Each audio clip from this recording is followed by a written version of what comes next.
I was gonna go and help a friend who's got one of these, but very majorly modded and nice finish. Looks like stars, really nice. A really good rival player of mine that I know had a really nice 3S Nemesis. Actually, a few, even one that's a double barrel. Pretty cool. But he had one problem, and that was that the spin tab in here has too much area to it, and it's spinning the balls too far up. So when it flies, it starts here and then it curves up at the end. And it has pretty good power and velocity. Now you may have remembered when I had this at 18K. Right now I have it at 14. When I had it at 18K, I had to trim the tab down, but I did so successfully. Well, today I want to show you how to do that. I can't make it this week, unfortunately. Family matters I can't really get out of. So, I'm going to just show how it's done. Very easy. Now, I don't have a really high power Nemesis, but I can show you where the tab is. It's right there. See it? That black thing right there. Essentially, you got to do the same thing with this that I'm going to do with that. Okay? Now, the first thing people will do is try to trim it horizontally. So that's lower. That is wrong. You don't want to trim it horizontally. What you want to do is you want to trim it so that it's thinner. It has less of a contact. Look at this, Stefan. That's when I was playing with a friend and I actually shot this. It's still stuck there. Alright, well anyways. You want to bring down the contact area of it. So let me show you an example of that I did with a Chronos Blaster. That's it right there. See how that's triangular? And the only part that's really touching the ball is this thin part right here. And so what I'm doing is I'm bringing down the contact area that hits the ball. And I'm doing it by putting two slats here and here. You can see in this one I have partially disassembled. You can see how wide that is, right? So by bringing down the contact area, it makes it so it still has a little backspin, but it doesn't have so much backspin. And the faster you go, see, the idea is that you want to keep the same amount of backspin for the speed that you have. So if you're going from 90 feet per second to, let's say, 150, that means that you really want to bring this down so that it maintains the same backspin for the 150 feet per second that it had at the 90. You want to keep the same kind of stabilization going. Okay, and the way I do it is I just cut it down and slit it. Now this thing, you're going to have to take it apart, whole thing, and get to that tab on the inside. It's right by the flywheel motors. More than likely, somebody who works on a Nemesis would probably even know better than I do how to get to it. It's just a piece of rubber that's in there. Let me see if I can get my finger in there. Wow, see, that's deep. But it is just a piece of rubber. And here's what you do. I'm going to do this with a Chronos. Because technically, it is the same thing. Okay. So here it is. I got the barrel out. This here, the front, has a little push tab. And it's there. So I'm doing this with a Chronos. But this velocity applies to any rival blaster. Any and all. Okay? What you want to do is you want to push the tab out. Pops out like that. And you end up with this right here. Well, what I do, and I'm not going to do it with this because I need it slow, but I'm going to show you how it's done. Basically, you measure it out, and you either find the center line of this, so you measure the width, you go half the width, and then you draw draw a center line on the tab. And then what you do after that is you shade it with marker about 2 or 3 millimeters either way. If you do, try 3 millimeters both ways first. If it ends up being too much, then bring it down. And what I essentially did is at the end of those marks, I just made a 45-degree cut and I shaved it all the way down to the bottom of it. Now, if down here the cut isn't that good, that's okay.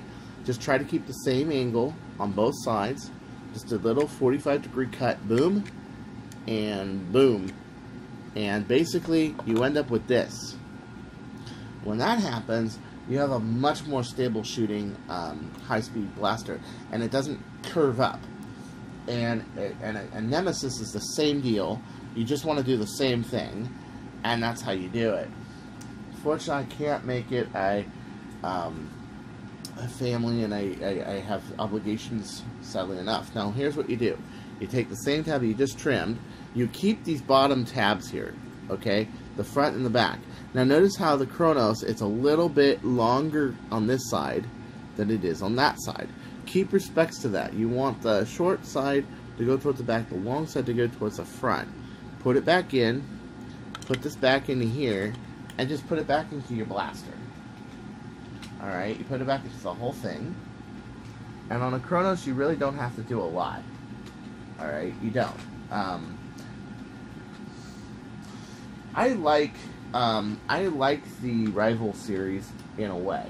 It's not my choice of battle, but the ammo format has a lot of very unique advantages that full length and even Stefan just don't have.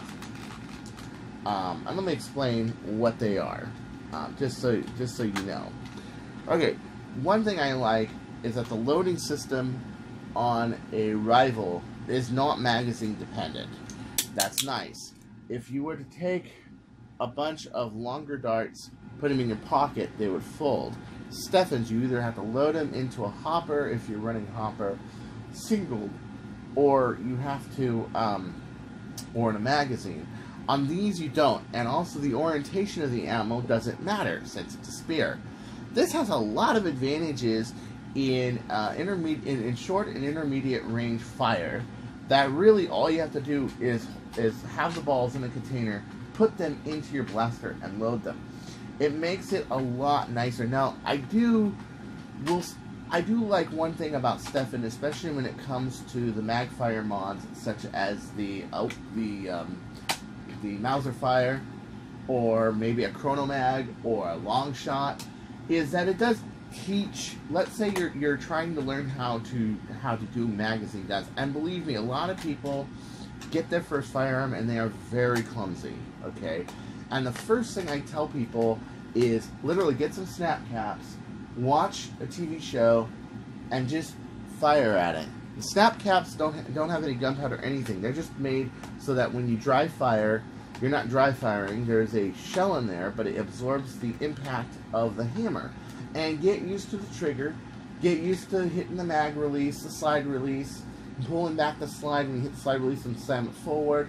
Loading, unloading, everything. Okay, a magazine-fed blaster tends to teach that a little better, because if you think about it, before Nerf came out with the magazine-fed blasters, I call magazine-feds, not clips.